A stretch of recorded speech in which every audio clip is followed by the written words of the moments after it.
Vaters, Mammes streben, sehr Kinder euch zu geben, weil das ist die größte Freude bei sei. Bonsoir et bienvenue sur Yiddishheint, l'émission mensuelle à partir de cette saison de la Maison de la Culture Yiddish.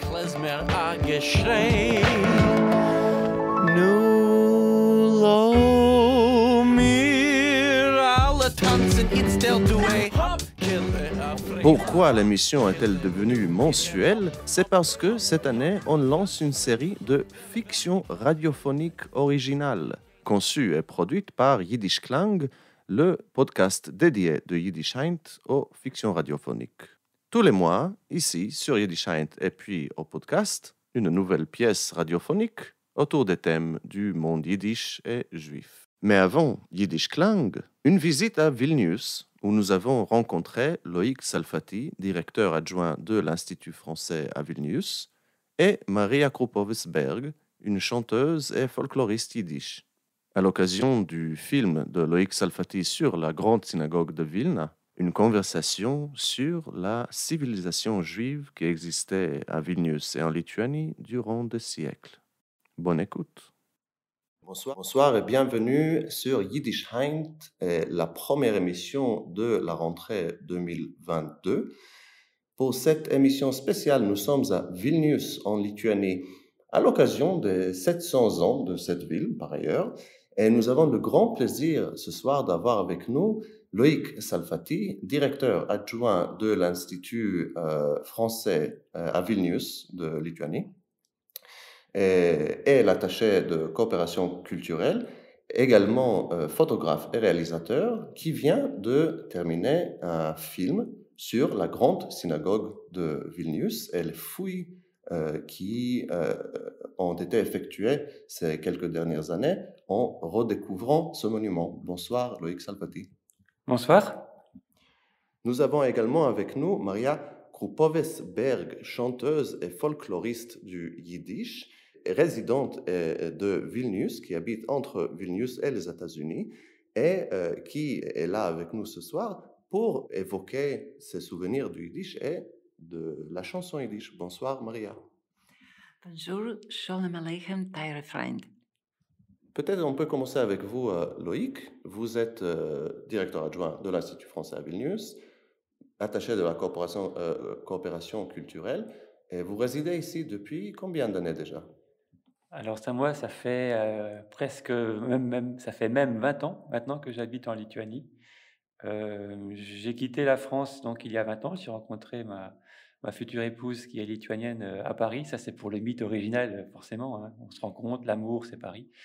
Et donc, je l'ai accompagnée au tout début à Vilnius pour me rendre compte un petit peu à quoi ressemblait ce pays. Et je suis toujours, après 20 ans, j'y suis toujours. Et, est-ce que vous avez travaillé à l'Institut français dès votre arrivée ou... En fait, quand on change de pays, c'est une nouvelle naissance. Et on se dit, qu'est-ce que je pourrais faire, que j'ai envie de faire. Et à l'époque, j'ai commencé à travailler dans différents endroits. Et puis finalement, la langue française, le fait d'être français m'a vite rattrapé. Et donc, j'ai commencé à faire pas mal d'événements culturels avec la France. J'ai eu la chance de rencontrer à l'époque la première directrice du Centre culturel français. En tant que photographe, elle m'a donné pas mal de projets à faire. Et l'un de mes premiers projets que j'ai fait en Lituanie, c'était de monter une exposition rétrospective sur Robert Doisneau. Et puis de fil en aiguille, j'ai intégré l'Institut français depuis 2005. Et donc depuis 2005, je travaille à l'Institut dont le but, parce que les gens ne connaissent pas forcément la diplomatie culturelle française. L'Institut français, fait partie du ministère des Affaires étrangères et aussi du ministère de la Culture. Le but de l'Institut, c'est de faire la promotion de la langue et de la culture française à l'étranger, ce qu'on appelle un petit peu le soft power. Et donc notre rôle, c'est de faire découvrir ce que la France fait de bien, ou de moins bien parfois de temps en temps. c'est de créer des coopérations entre nos deux pays, entre la France et la Lituanie, à la fois dans le domaine culturel, donc le domaine culturel pur, ça peut être des expositions, ça peut être des films, etc., comme dans tout ce qui est la coopération universitaire, la coopération linguistique, éducative. Donc c'est vraiment des coopérations entre la Lituanie et la France, sachant que l'Institut français fête cette année son centenaire. Ça fait 100 ans que la diplomatie culturelle française existe. Et donc, dans le monde, on comptabilise à peu près une centaine d'instituts français qui sont disséminés dans les 5 continents et dont l'Institut français de Lituanie fait partie. Excellent. Donc ça, c'est un peu votre rôle en tant qu'officiel du ministère de la Culture et des Affaires étrangères ici à Vilnius. Mais comme vous l'avez précisé, vous êtes également photographe et réalisateur, peut-être d'abord. Et j'ai remarqué que dans votre parcours, vous avez publié un livre, n'est-ce pas, sur les restaurateurs d'art ici à Vilnius, qui restaurent des tableaux. Ensuite, j'ai vu que vous avez participé récemment dans une exposition à Paris sur les cafés de l'Europe. Et vous avez eu une photographie d'un bar ici, le Spunka, très, très célèbre et très recommandé comme bar. Et donc, je voulais vous demander, quand est-ce que et justement votre film sur la Grande Synagogue va dans ce sens-là de documenter Vilnius, enfin il me semble que vous avez un penchant à faire découvrir cette ville par votre art à vous, enfin votre esprit personnel. En fait, oui, en fait, le fait de travailler dans un institut français, déjà, ça nous permet de faire énormément de rencontres. En fait, notre travail, c'est de mettre en contact, en relation, soit des artistes français avec des artistes lituaniens, soit des professeurs d'université. Donc, en fait, la base de ce travail, en fait, c'est de mettre les gens en relation pour qu'ils puissent travailler ensemble, se connaître, mieux se comprendre et faire des projets communs. Donc ça, c'est quelque chose qui est inhérent à mon métier actuellement à l'Institut français. Et puis photographe, c'est la même chose en fait. Photographe, c'est de photographier les gens, c'est d'essayer de capter des ambiances différentes. Moi, je dis souvent que je fais de la photographie, que je prends des vies, qui ne m'étaient pas destinées, qui me permettent voilà, d'imaginer d'autres vies, même rapidement, même éphémèrement, même de manière éphémère, je veux dire. Et donc, en fait, tout ça, ça fait partie d'un tout. En fait, ça correspond à ma personnalité de faire découvrir, de connaître, de découvrir. Et puis, Vilnius, bah, c'est une ville, je pense qu'il ne faut pas trop le dire pour pas que tout le monde vienne à Vilnius, mais Vilnius, je sais pas, c'est une ville mystique, c'est la vie des rêves. Maria pourra en parler tout à l'heure. Vilnius, c'est une ville extraordinaire. C'est une ville, c'est très difficile à la décrire parce qu'en fait, c'est un tout. C'est un tout et c'est une ville, je sais que tous les Français qui viennent en Lituanie, notamment à Vilnius, généralement repartent larmes à l'œil quand ils quittent la ville pour retourner ailleurs. Donc voilà, donc Vilnius, c'est une ville qui est assez extraordinaire et puis qui a une grande importance dans l'histoire juive européenne. On a quand même plus de 600 ans de présence juive en Lituanie. Et, et souvent, quand on parle de l'activité, enfin de l'histoire juive, on parle de la communauté juive de Vilnius. En fait, non, c'est plus une civilisation. C'est 600 ans d'une civilisation comme il n'y a pas eu d'autre en Europe, avec ses propres caractéristiques. Et c'est super intéressant. Malheureusement, cette communauté a disparu après-guerre, elle a été entièrement décimée. Et ce qui est un peu dommage, enfin c'est pas dommage, mais ce que je veux dire, moi en tant que Français, je suis pas juif, je suis pas lituanien, donc je peux m'approprier aussi cette histoire d'une manière avec beaucoup de recul. Et moi j'ai plutôt envie de mettre l'accent sur ces 600 ans qui se sont passés, plutôt que sur ces malheureusement 3 années qui a vu toute la population décimée. Parce que on fait, c'est vrai, c'est un petit peu, enfin, c'est particulier, mais il faut le faire. On a tendance à considérer les Juifs de Lituanie comme des victimes, mais on oublie qu'ils ont aimé, qu'ils ont vécu dans un environnement, notamment pendant l'entre-deux-guerres, qui a été un bouillon de culture assez extraordinaire. Et c'est ça que je voulais mettre en avant, en fait, par le documentaire que j'ai fait sur la grande synagogue de Vilnius, dont on pourra parler tout à l'heure. Justement, on en parlera tout à l'heure, mais d'abord peut-être on peut entendre l'une des membres de cette civilisation, Maria Kupovic-Berg. Maria, so you were born in Vilnius? Yes. And what was it like to be born in this city and to live here, knowing everything that was and everything that is? When I was growing up, there was no too much information because it was still Soviet time and there was, Soviet propaganda.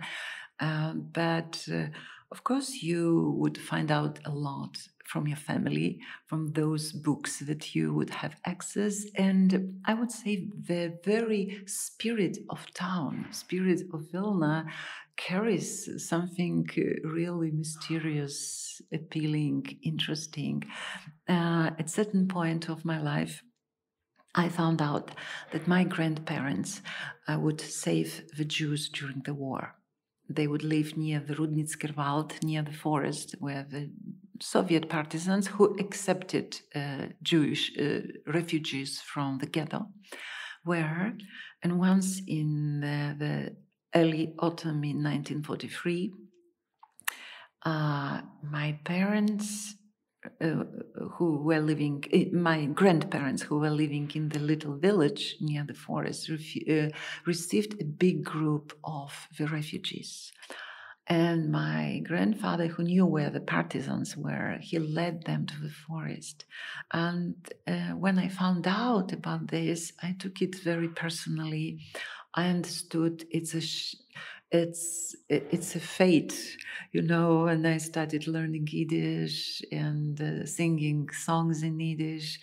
And then a few years ago, of course, I found out that our family might have some Jewish roots.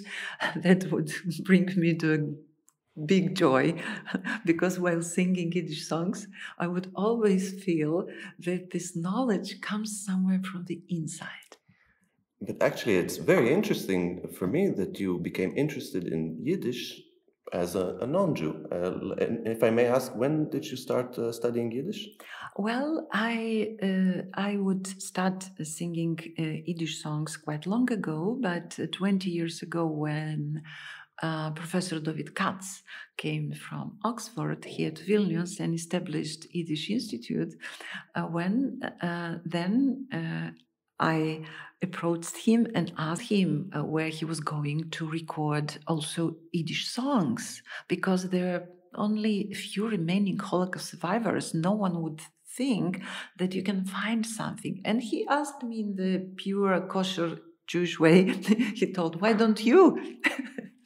I thought, "But how? I don't know the language yet." He told, "Why don't you learn?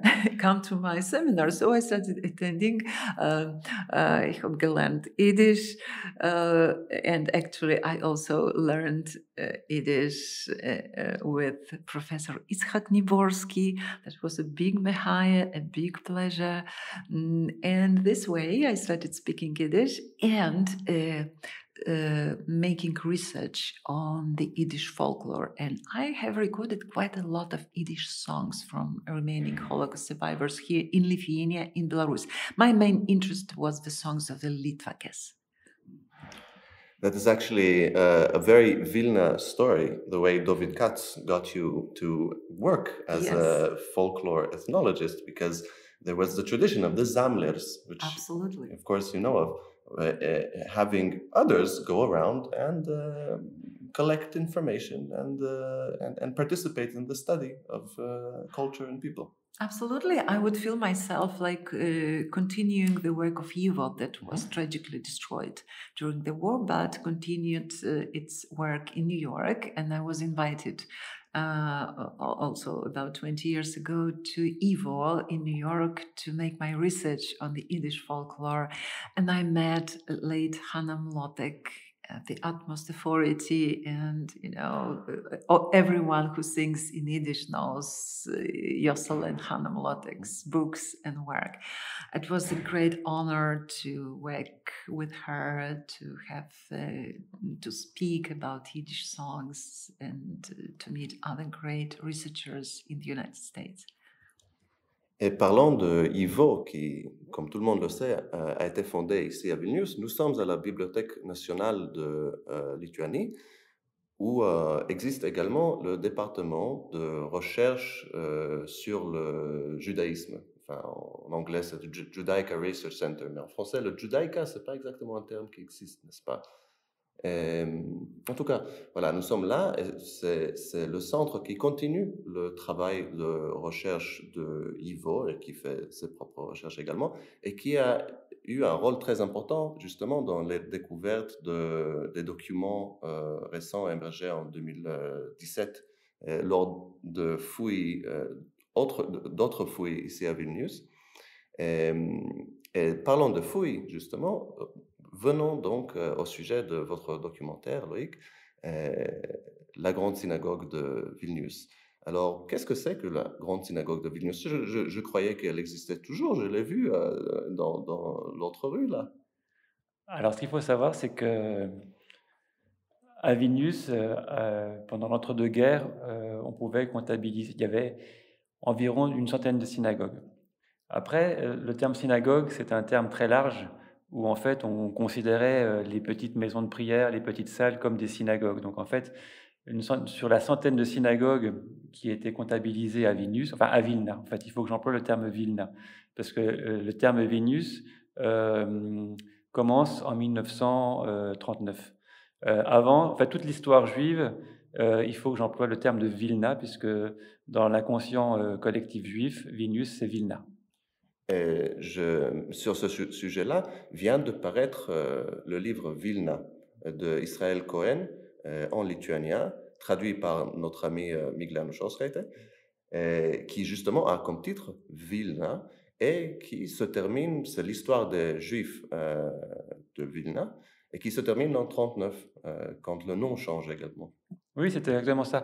Et en fait, ce qu'il faut savoir, c'est que Vilnius, c'était une ville qui était au cœur de l'histoire des passages, des transformations européennes. Et par exemple, si je fais une transgression, si je parle de Romain Gary, puisque Romain Gary est quand même un des magnifiques auteurs français, il est donc né à Vilnius, il est né à Vilno, puisque lorsqu'il est... il est né à Vilno. Il est né à Vilna, puisque en 1914, Romain Gary est né à Vilna, en 1914, lorsque Vilnius fait partie de l'Empire tsar. Et ensuite, son roman La promesse de l'aube, pour ceux qui l'ont lu en français, il ne parle pas de Vilna, il ne parle pas de Vilnius, il parle de Vilno, puisque en 1921, la ville a été prise par les Polonais, et donc Vilnius, pendant l'entre-deux-guerres, s'appelle Vilno, de 1921 à 1939. Et c'est à partir de 1939 que la ville prend le nom de Vilnius, lorsque Staline redonne la Vilnius comme capitale de la Lituanie, alors que pendant l'entre-deux-guerres, la capitale provisoire de la Lituanie était Kaunas. Voilà, juste pour situer, parce que c'est vrai qu'on parle souvent, et il y a un livre magnifique en français qui raconte l'histoire de Vilnius et qui s'appelle Vilna, Vilno, Vilnius. Voilà, et donc en fait, rien qu'en expliquant que la ville change de nom, en fait, on arrive déjà à comprendre la ville, une ville multiculturelle, multiconfessionnelle. Et c'est rare en fait c'est très rare en fait qu'une ville change de nom et qu'on doit employer un nom différent suivant les époques de son histoire. Paris est toujours Paris, voilà. Et donc le documentaire sur la grande synagogue, je l'ai appelé la grande synagogue de Vilna, puisque en fait cette synagogue a été détruite. Donc je reviens à la question précédente. Donc, il y a pendant l'entre-deux-guerres, on comptabilise à peu près une centaine de synagogues qui sont principalement des maisons de prière ou des lieux d'études. Et sur ces 100 synagogues, on peut considérer qu'il y en avait au moins 2 importantes. Il y a la synagogue chorale, c'est celle qui existe encore aujourd'hui à Vilnius, avec un joli dôme bleu clair qui est magnifique, qui était une synagogue un peu plus pour l'élite, alors que il y avait la plus grande, la grande synagogue, la Stutz-Synagogue, c'est ça, hein, qui est la grande synagogue de Vilnius, de Vilna. Et elle a été entièrement rasée. Ce qu'il faut savoir, c'est que pour bien comprendre l'histoire de ce qui s'est passé en Lituanie, pour bien comprendre l'Holocauste, en fait, les nazis ont décimé la population juive de la Lituanie et notamment de Vilnius. Les Russes ont détruit la mémoire. C'est-à-dire qu'après-guerre, lorsque l'armée soviétique est venue et que les nazis sont partis, le quartier juif, dont la grande synagogue, était encore assez... on pouvait tout reconstruire. Il n'y avait pas eu beaucoup de dommages. La grande synagogue, il y a juste le toit qui était parti, mais on pouvait la reconstruire. Et ça ne s'est pas fait. Et donc, dans les années 50, les soviétiques ont tout rasé. C'est pour ça qu'on dit souvent que les nazis ont tué des gens, les soviétiques ont tué la mémoire. Donc, cette synagogue, depuis les années 1950, n'existe plus. Elle a été rasée. L'intérêt, c'est qu'il y avait une règle ecclésiastique à Vilnius. Cette grande synagogue ne pouvait pas être plus haute que les églises environnantes. Donc, qu'est-ce qu'on a fait? Qu'est-ce qu'ont fait les Juifs à l'époque? Eh bien, ils ont creusé, et donc, en fait, le plancher de la synagogue, elle se trouve à peu près à 2 mètres sous le sol. Et ça, c'est un point important qui va nous conduire aux fouilles, c'est que lorsque les Soviétiques ont rasé la grande synagogue dans les années 50, en fait, en la détruisant, tout est retombé à l'intérieur. Et à l'époque, c'était rapide, on détruisait, on reconstruisait aussitôt. Tout est retombé à l'intérieur. Ils ont juste recouvert de terre, ils ont mis quelques blocs de béton pour faire les fondations, et dessus, ils ont construit une école primaire, très basique. C'est un cube, c'est pas beau, c'est fait en briques, comme toute la ville de Vilnius, en fait. C'est une ville qui est en briques, puisqu'il n'y a pas de pierre en Lituanie, donc toute la ville est en briques. Et donc voilà, donc des années 50, on détruit la synagogue, tout retombe à l'intérieur, et on construit par-dessus une école primaire. Et, en fait, cette destruction, finalement, ironiquement, a conservé la grande synagogue, puisqu'en fait, c'est devenu une time machine, hein, comme on dit en anglais, une capsule de temps. Et les premières fouilles ont commencé au début des années 2000 par des équipes lituaniennes et israéliennes et américaines. Le but du jeu, c'était déjà de savoir où se trouve la synagogue, la grande synagogue. Donc, ils ont commencé à chercher exactement où elle se trouvait, et après, ils ont pu commencer à faire des fouilles. Et donc, les fouilles ont commencé petit peu par petit peu, petit endroit par endroit, parce que l'école primaire qui se trouvait dessus était toujours en activité. Donc, il ne fallait pas embêter l'école primaire, les enfants. Il y avait quand même des fouilles, c'est quand même un chantier qui peut être dangereux. Donc, pendant plusieurs années, les équipes de fouilles lituaniennes, américaines, israéliennes ont fait petit morceau par petit morceau. Ils ont commencé à trouver les bains publics, et puis depuis plusieurs années, ils se sont consacrés vraiment à la grande synagogue. Depuis 2 ans, les fouilles se sont accélérées parce que la mairie a fermé l'école pour la mettre à un autre endroit. Donc, depuis 2 ans, l'école est vide. Donc, en fait, ça permet de faire des fouilles plus importantes en faisant toujours attention aux fondations de l'école, qui sont assez fragiles. Donc, voilà. Donc, cette année, l'année dernière, ils ont trouvé des choses extraordinaires. Ils ont retrouvé le plancher, le sol, qui est magnifique. Et ce sont des fouilles qui ont été menées par John Seligman de l'Autorité des Antiquités d'Israël et par le professeur Richard Freund de l'Université de Hartford aux États-Unis, qui vient de nous quitter cet été.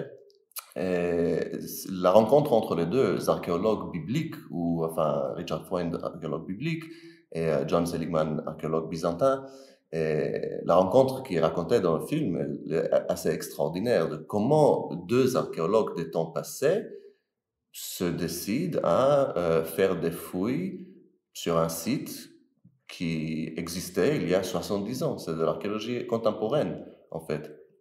Oui, c'est une rencontre assez particulière, et Richard Freund l'explique très, très bien dans le film. Lui, c'était un spécialiste de l'archéologie, on va dire, de l'époque romaine. Donc, il a travaillé beaucoup sur des sites bibliques. Et John Seligman, c'est un spécialiste de l'histoire byzantine. Mais ils ont en commun le fait d'avoir des origines de Vénus. Et c'est ce qui les a rapprochés. Et un jour, John est allé rencontrer son homologue américain en lui disant « Il faut qu'on fasse quelque chose à Vénus, il faut qu'on retourne chercher où était la grande synagogue. » Et c'est de là d'où est parti le projet. C'est un projet voilà, qui a pris beaucoup de temps. Et on arrive à un point aujourd'hui où on sait où est la grande synagogue, on a trouvé des choses extraordinaires, le plancher est magnifique. La question qui va arriver dans un futur proche, c'est qu'est-ce qu'on en fait? Et cette question n'est pas réglée, c'est pas à moi ou ça va être des comment dire des questions politiques. Il y a quelque chose. La communauté juive de Vilnius possède aujourd'hui le site, et donc ça va être à la communauté juive de décider qu'est-ce qu'il faut faire de ces fouilles. Est-ce que donc les fouilles sont terminées ou... Les fouilles pour le moment sont un peu en stand-by. Ils sont pas venus cette année. Pour des raisons financières aussi, parce que ça coûte cher de faire des fouilles, c'est ce que dit souvent Richard, les fouilles, ça coûte très cher. Donc voilà, après, là on est un peu en entre-deux, parce qu'en fait, la première partie finalement, c'était d'essayer de voir si la synagogue était toujours là. Elle est toujours là, il y a toujours des choses, le plancher est toujours là, il n'a pas été fouillé depuis 70 ans, il est là, on l'a rebouché, maintenant c'est qu'est-ce qu'on fait après? Et là, pour le moment, il n'y a pas de consensus général, en fait. Et j'aimerais situer votre film, si vous me permettez, aussi dans le cadre de votre poste d'attaché de coopération culturelle, que j'aimerais savoir un peu plus ce que ça veut dire dans la pratique. Mais dans ce sens-là, à qui s'adresse votre film dans votre imaginaire? Est-ce que ça s'adresse aux Lituaniens, aux Français, aux Américains, aux Israéliens? Qui est votre public idéal? Ah bah ça, c'est une très bonne question, parce qu'en fait, c'est une histoire qui a commencé comme ça par hasard. En 2018, si je ne me trompe pas, c'est 2018, la Lituanie a fêté l'année du Gaon. Alors le Gaon, le Gaon qui dit en yiddish, si je ne me trompe pas, qui signifie le génie. Le Gaon de Vilnius, c'est la personnalité la plus importante dans l'imaginaire juif ici en Lituanie. Il était reclus, et toute sa vie, il a travaillé à essayer de comprendre les différences de traduction de la Torah, le Talmud. Donc en fait, il a travaillé toute sa vie à essayer de comprendre. Après, je pense que vous pouvez l'expliquer mieux. C'est une personnalité très très complexe qui est malheureusement pas toujours très comprise. Donc voilà, en fait, pour résumer, le Gaon, en fait, lorsqu'il lisait quand il lisait la Torah, que la Torah elle parlait des problèmes d'agricoles, il s'est dit bon ben je vais ramener à Vénus des livres d'agriculture scientifiques d'aujourd'hui pour comprendre qu'est-ce que ça signifie. Lorsqu'il parlait dans la Torah du ciel, de l'espace avec les étoiles, bah pareil. Pour comprendre ce que ça signifie, il faut que j'ai besoin des livres scientifiques pour comprendre le ciel. Donc voilà. Donc en fait, il a apporté une façon d'étudier la Torah et le Talmud avec les connaissances scientifiques de l'époque. Donc c'est ce qui fait sa particularité. Même s'il était quand même assez rigoriste dans sa façon de considérer le rapport à Dieu, la religion. Enfin bref, donc en 2018, la Lituanie a fêté l'année du Gaon. Et nous, en tant qu'Institut français, on participe beaucoup avec les institutions culturelles lituaniennes sur des projets. Et donc, on s'est inscrit dans ce projet de fêter l'année du Gaon de deux manières. La première, c'était de faire une exposition à Vilnius, dont Maria se souvient, une exposition de Marcel Cerf. Marcel Cerf est un photographe français qui a la particularité d'être venu 2 fois à Vilnius pendant l'entre-deux-guerres et qui avait fait beaucoup de photographies du quartier juif. Ces photographies, on les a exposées en grand format à l'endroit même où elles avaient été prises 70-80 ans auparavant. Donc ça, c'était une exposition que nous avons faite en 2018 pour accompagner nos partenaires institutionnels lituaniens dans l'année du Gaon. Et en même temps, en parallèle de ce projet, nous avons commencé un documentaire sur la Grande Synagogue.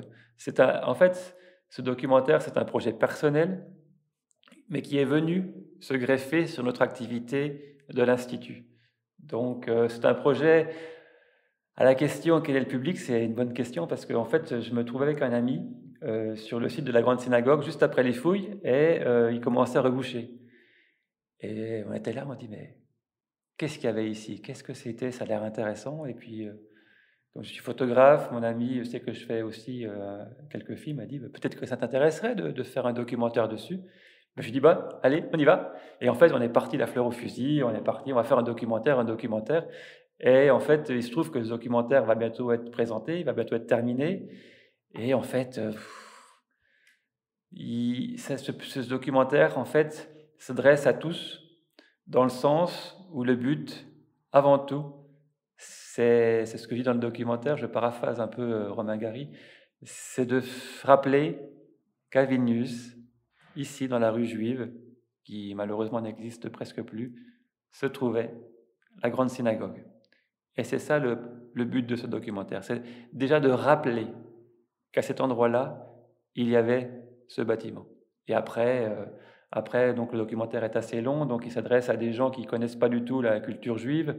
David Katz, dont parlait Maria, est beaucoup intervenu dans le documentaire. C'est un personnage magnifique.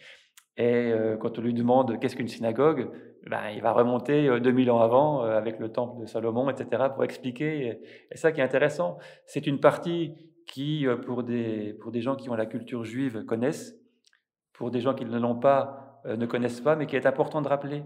Parce qu'en fait, il est toujours important de rappeler en fait, d'où viennent les choses. Pourquoi une synagogue? Quel était cet endroit de Vilnius où on trouvait la synagogue, les bains publics, les maisons d'études et de prière? Voilà. Qu'est-ce que ça signifiait qu'est-ce que c'était? Donc le but du jeu, c'était de partir sur un documentaire. Et c'est vrai que là, il s'adresse à plein de publics différents, mais toujours dans l'idée de rappeler que ce bâtiment existait. Et ce qui est merveilleux aussi dans le film, c'est que, bon, c'est un film sur la grande synagogue, mais ça ne pouvait pas ne pas être aussi un film sur la vie juive foisonnante autour de la synagogue. Et une grande partie du film est consacrée au Schulhof, la cour de la synagogue, pour essayer aussi de donner une idée de ce que c'était le shul, la maison de prière, la synagogue dans la vie de la communauté et de la civilisation, comme vous avez très bien dit, je trouve.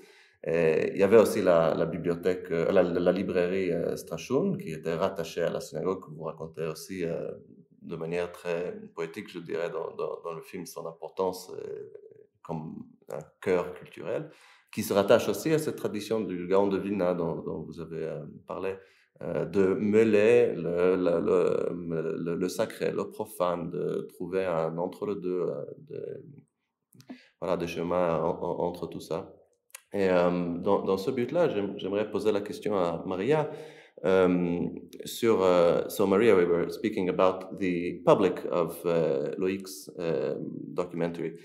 And I would like to ask you, as someone who became interested in Yiddish in Vilnius, how is the Jewish past understood or conceived, in your opinion, by Lithuanians today? I know that since the independence from the Soviet Union, there's been a huge regain in interest in the Jewish past in Lithuania today. Do you think this is true, or? Absolutely. It's been a process. Of course, this process of re-examining, relationships between Lithuanians, Poles, and Jews, during the Soviet time was a little bit frozen. And this realizing of a huge loss of the whole continent of culture, of people, this understanding has been coming, slowly. For example, for me, in singing Yiddish songs, it's just trying to share the beauty and deep, deep feeling of it with the world, with anyone who is interested, who has mind and heart, to understand, to perceive, to participate in the tragedy of the Holocaust, but also to embrace the vibrant life of a Jewish community that really, before the war, as we know, it was unique. And though I don't speak French, but I perceived you were speaking about this special ways of Jews of Vilna, of Litvakers, who were all concentrated on studies, on this wonderful idea of education, and this not just knowledge, it's perhaps that it's highest knowledge of hidden things, of the mysteries of life. And what I learned from the Yiddish folklore, from the songs. Yiddish songs just love small details of everyday life, interest a very single thing to all that is going on. But in the same time, there's much more levels of meaning. You have the whole universe in small little songs sometimes, like Gott hat beschaffen Himmel mit Erd, and it says that God created heaven and earth. What comes from the earth? Of course, a little tree, mythological tree of life, of course. And what is on the tree is a little bird. And here comes specific Yiddish thing. Usually European songs, for example, there are some English identical ballads that stops on the mythological tree of life. But in the Yiddish folklore, what comes from the bird? A little feather. And what comes from the feather? A little pillow. Very practical thing. But who is on the pillow? A schöne, feine Kalle. And who is for the Kalle? Who is for the bride? It's a schöner, feiner Hosen, a bridegroom. And there we immediately see this circle of creation. We immediately see the image of Chagall, of flying bride and bridegroom somewhere, having defeated gravitation, just flying. And this is this particular world of Yiddish song, Yiddish thinking. And if we read this magnificent works of poetry, Gott hat beschaffen Himmel mit Erd, Gott hat beschaffen Himmel mit Erd, was ist von der Erd? A schöner feiner Beimer, a schöner feiner Beimer. Die Beimer von der Erd, die Erd von Gott. Gott hat beschaffen Himmel mit Erd. Gott hat beschaffen Himmel mit Erd. Wer ist auf dem Beimel? A schöner feiner Vogel. A schöner feiner Vogel. Der Vogel auf dem Beimel, der Beimel von der Erd, die Erd von Gott. Gott hat beschaffen Himmel mit Erd. Gott hat beschaffen Himmel mit Erd. Was ist von der Vogel? A schöner feiner Feder. Die Feder von dem Vogel, der Vogel von dem Beimer, die Beimer von der Erd, die Erd von Gott. Gott hat beschaffen Himmel mit Erd. Gott hat beschaffen Himmel mit Erd. Was ist von die Feder? A schöner feiner Kischen. A schöner feiner Kischen. A Kischen von die Feder von dem Vogel, der Vogel von dem Beimel, der Beimel von der Erd, die Erd von Gott. Gott hat beschaffen Himmel mit Erd, Gott hat beschaffen Himmel mit Erd. Wer ist auf den Kischen? A schöne feine Kalle, a schöne feine Kalle. Die Kalle von Kischen, die Kischen von dem Feder, die Feder von dem Vogel, die Vogel von der Erd, die Erd von Gott. Gott hat beschaffen Himmel mit Erd, Gott hat beschaffen Himmel mit Erd. Wer ist für der Kalle? A schöner feiner Hosen, a schöner feiner Hosen. Der Hosen für der Kalle, die Kalle auf dem Kischen, die Kischen von der Feder, die Feder von dem Vogel, der Vogel auf dem Beimel, die Beimel von der Wurzel von der Erd, die Erd von Gott. Gott hat beschaffen Himmel mit Erd. Maria a évoqué des étudiants qui venaient de toute la Lituanie étudier avec elle à l'Institut de Yiddish à Vilnius. Et justement, sur Yiddish Heint, nous évoquons souvent le fait que les langues n'appartiennent à personne et que tout le monde peut apprendre toute langue. La preuve, c'est que tout le monde peut apprendre toute langue. Et que ce sentiment qu'on retrouve en Lituanie, aussi en Pologne, d'une culture, une civilisation disparue qui n'appartenait pas que aux Juifs, mais qui appartenait à l'endroit même. Et il y a un grand vide, un grand manque, il me semble, dans les conversations que j'ai eues avec des Juifs, des non-Juifs de ce territoire. Et je voulais demander peut-être pour terminer, donc on a parlé du public idéal de votre film.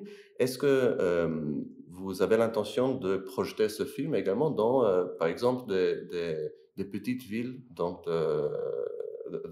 que Maria évoquait? Par exemple, moi j'étais à Ukmergė ou à Panevėžys, j'oublie toujours comment le dire en lituanien, mais qui étaient d'énormes centres culturels juifs également, et qu'actuellement, surtout après l'époque soviétique, souvent les habitants ils connaissent que dalle de cette histoire. Oui, le but du jeu, comme je disais, en fait, ce documentaire, c'est pas un documentaire à but commercial. C'est vraiment un but, voilà, d'essayer de rappeler cette histoire. Et le but du jeu, ça sera de le diffuser le plus possible pour tout le monde. Ça, c'est vraiment l'idée principale. C'est vrai que la Lituanie, s'il y a eu 600 ans, voilà, parce qu'on parle de Vilnius, mais il faut englober toute la Lituanie, c'est beaucoup plus large, de présence juive qui, voilà, et qui a été très très importante. Et pour rappeler pour revenir un petit peu par rapport au documentaire, je voulais te dire que ce documentaire, il s'inscrit aussi dans un gros travail que l'on fait à l'Institut français de Lituanie de coopération avec les musées lituaniens. Avec des musées, bien sûr, les musées consacrés au judaïsme, mais pas que. L'année dernière, on a un expert du Quai Branly qui est venu expertiser des collections du musée des Beaux-Arts. Et donc, on travaille beaucoup. L'année prochaine, il y a pas mal d'expositions aussi qui sont prévues autour des 700 ans de Vilnius, avec le musée des Beaux-Arts, éventuellement avec une exposition Chagall. Récemment, la famille Chagall est venue à Vilnius pour discuter avec le musée des Beaux-Arts. Donc en fait, ce travail, il fait partie de notre travail soit de mettre en relation les musées français avec les musées lituaniens, soit d'apporter des coopérations, que ce soit financières ou d'aide à rédiger les contrats.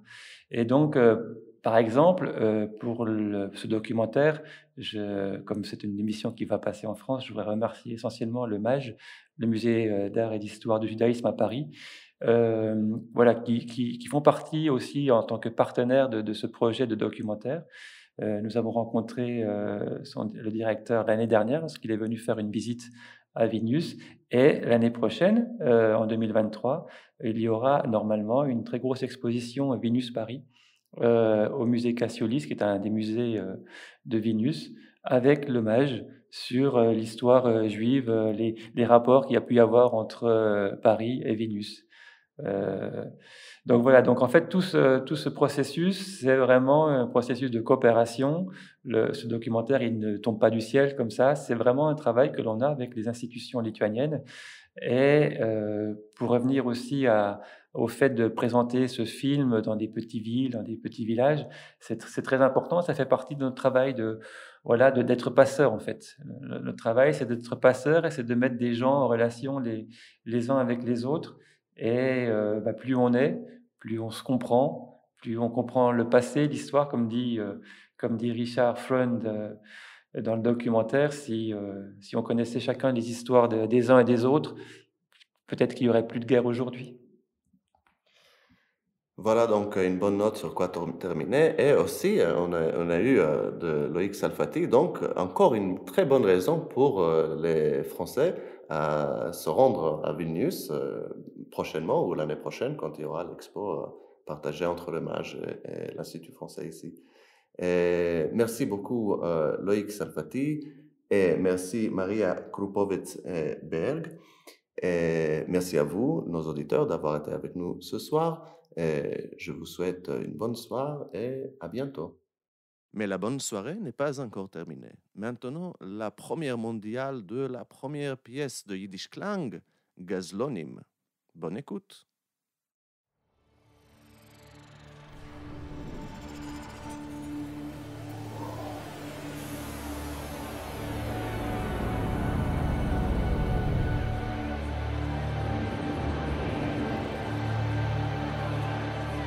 Nous sommes en l'année 5563.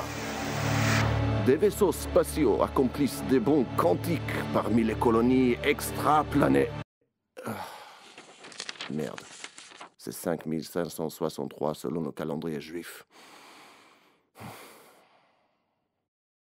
On est 1803. Un chariot en bois descend un chemin non pavé au fin fond d'une forêt obscure quelque part en Podolie.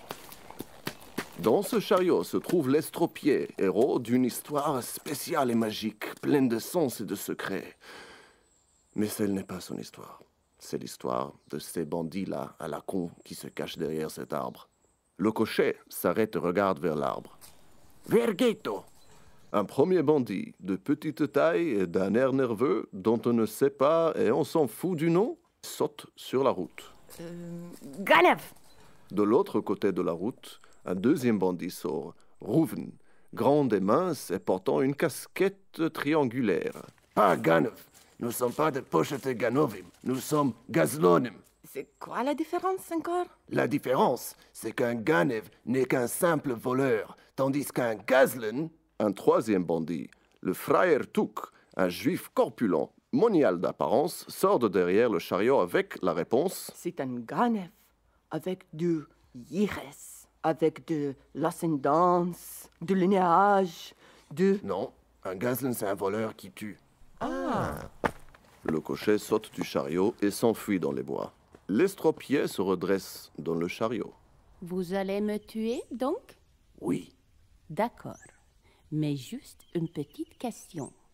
Avant que vous procédiez à votre acte de violence gratuite, pourquoi parlons-nous français? On peut parler yiddish.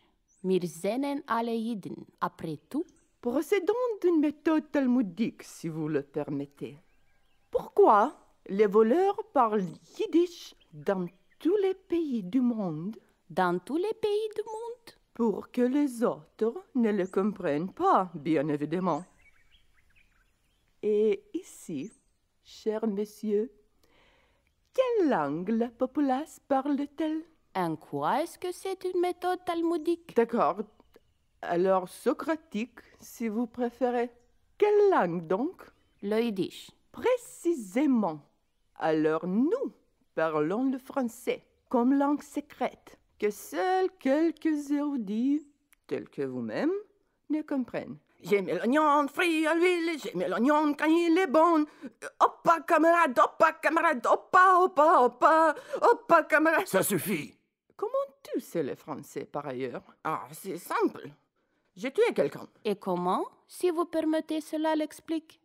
Parce que j'étais envoyé en prison où on apprend le français. L'Institut français propose des super cours là-bas. 3 semestres par an, même l'été, tous les matins pendant les travaux forcés. Vraiment top.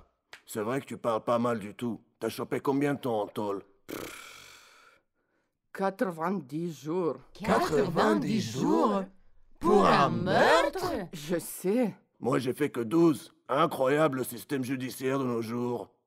Ok, ça suffit les plaisanteries. Procédons au braquage et à l'assassinage. À l'assassinat? Mais très cher Gazlonim, 90 jours, n'est-ce pas? Est-ce que je vaux 90 jours dans les géoles du tsar? C'est vrai que ça me ferait rater Soukes. J'adore Soukes. D'accord. Les gars, 1, 2, 3... Gazlonim! Selon la tradition, les Gazlonim sont occupés là à labelliser leur butin. Personne ne sait d'où émane cette tradition, mais je ne suis pas suffisamment investi dans cette histoire pour faire des recherches et vous dire. Entre-temps, l'estropié gît au ras le sol, à ramper dans l'herbe, la seule nourriture qui sera à sa disposition pour les jours et les nuits à venir. Laissé à son triste sort par les bandits, l'estropié était loin de savoir que, bientôt, les fortunes allaient s'inverser. Il a dit quoi? T'as dit quoi? Quoi? Comment vous m'entendez? Tel que l'on a rigoureusement démontré, on parle tous français. Vous m'entendez depuis le début? Oui. Alors qu'est-ce que je fais ici? Vous fournissez du contexte pour tous les auditeurs qui s'y connaissent peut-être un peu moins en folklore juif. Ok, Mon contrat ne mentionnait pas du tout les dialogues. Je dois parler avec mon agent. Adieu. Qu'est-ce qu'il disait là sur les fortunes qui allaient s'inverser? Je ne sais pas. Termine tes labels. Mon cher Rouven, peut-être qu'il serait prudent d'aller vérifier du côté de l'Estropie, n'est-ce pas? En laitue? Oui. Non, Soukes. Mais d'accord, voyons voir un peu. Et l'estropié fouilla dans la terre et déracina une herbe aromatique et trouva la pierre magique. Et il toucha la face de la pierre et s'envola dans les cieux et espionna la lune qui raconta au soleil la poussière qui guérit la claudication et qui amène aux montagnes des 2000 démons de la chaise sur laquelle aucun nez de femme ne peut s'asseoir. Totalement gaga, hein? Et l'estropié ramassa de la poussière et en saupoudra sur la route des bandits qui perdirent tous la raison et se mirent à pleurer et à gémir et à s'entretuer Le pauvre petit. J'adore écouter les fantasmes hallucinés des gens devant la mort. Je crois que ce ne sont pas de fantasmes. Comment ça? Je connais le style. Ce peut le Rabbi Nachman. Rabbi Nachman? Ce bizarroïde à Bratslav? Lui et nul autre. Oh non, il faut partir. Il faut partir tout de suite. Quoi? À cause de Rabbi Nachman? C'est quoi le problème avec Rabbi Nachman? Tout le monde sait qu'il est très peu imaginatif en dénouement et résolution. On va tous mourir. On ne fera pas partie de votre histoire.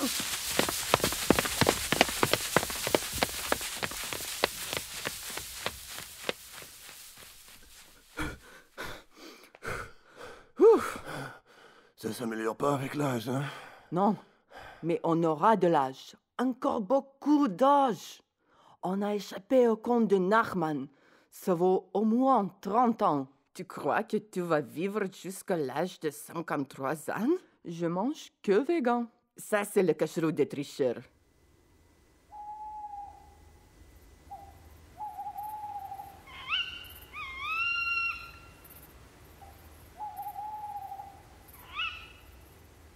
Et qu'est-ce qu'on fait maintenant? Le narrateur est certainement parti. Et tant mieux. Nous sommes des hommes à part entière, pas des figurants à se faire buter pour la morale de l'histoire. Exactement! Bien dit, frère Rouven. On est des êtres en chair et en os. Les héros de notre propre histoire. Oui, comme dans Robin des Bois. Non, ça c'est encore une autre histoire qui appartient à quelqu'un d'autre. Et on a dit qu'on n'appartient qu'à la nôtre. Attends une seconde. Regardez, ma casquette, pointue, en velours vert, la plume rouge. Et moi, comment je n'ai jamais fait le lien? Frère Tuck. Je m'appelle Frère Tuck. Oui, mais ça n'a rien à voir. Comment ça? C'est parce que t'es un frère. Je crois que la plupart de nos auditeurs ne comprendront pas ce jeu de mots. Mais c'est pas drôle quand on explique une blague. Laissons de côté le folklore juif et disons simplement que tu te fais avoir dans les bains. Pas faux. Les gars, arrêtez. Quelqu'un s'approche.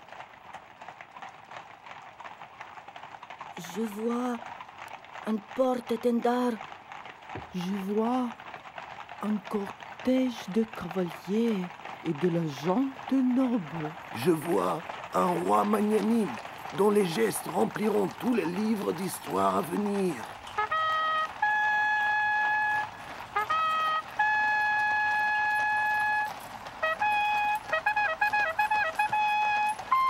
Richard, cœur de lion! Et les voici, ces lions. Ils sont tellement mignons. Je crois que cela, c'est ce que l'on appelle des corgis. J'adore. Tout simplement, j'adore. Les gars, C'est vrai donc, on est véritablement des Robins des Bois. Frère Touk, je prends ta tête. Frère Touk. Et toi, dont personne ne s'est jamais soucié de te demander le nom, je te baptise Petit Jean. Je suis une femme en fait. C'est ça, Petit Jean, c'est ça. Et moi, Robin des Bois, je vous salue, mon seigneur.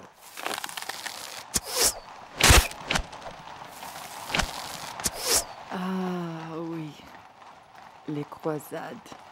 Pas top pour nous, hein? Pas top.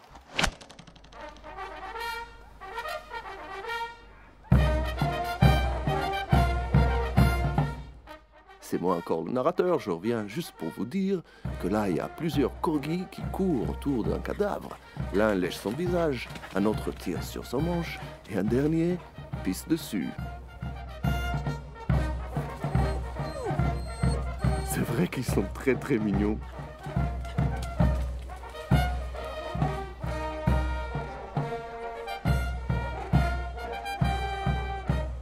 C'était Gazlonim, une pièce originale écrite par Shahar Feinberg et Migla Nuszowskaite, interprétée par Migla Nuszowskaite, Lina Semashkaite et moi, Shahar Feinberg.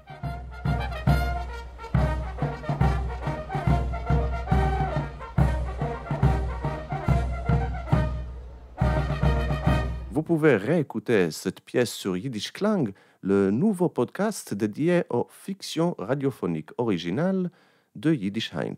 Chaque mois, une nouvelle fiction radio autour des thèmes du Yiddish et du monde juif.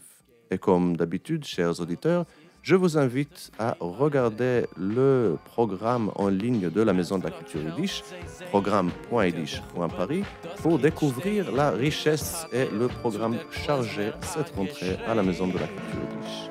Entre-temps, je vous souhaite une bonne soirée et à bientôt. Alle tanzen jetzt der Duet. Hop, kille, a freilach. Hop, kille, nu, jecher, hop, hop, hop, hop. Das ganze Leben hat der Welt die Bob kille. Nu, lo mir gehen a tanzel, wie lang es los ich noch. Ai, ai, ai, geht, doch das so geht.